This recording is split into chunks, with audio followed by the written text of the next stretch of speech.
Привет, приятелчета! Това е тъмната страна на хип-хопа, но в този епизод ще говорим за цветната дъга в хип-хопа и по-точно за нещата, които се случват с Puff Daddy, P.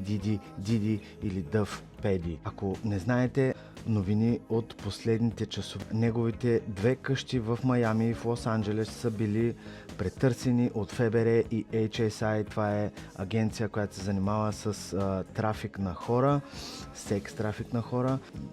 Puff Daddy има много тежки обвинения, десетки. Последна информация, неговите синове са арестувани. Двамата мълчугани, той ги е изоставил отзаде.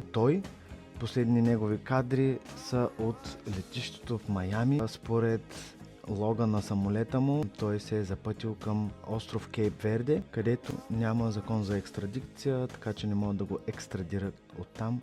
Значи той наистина си е guilty.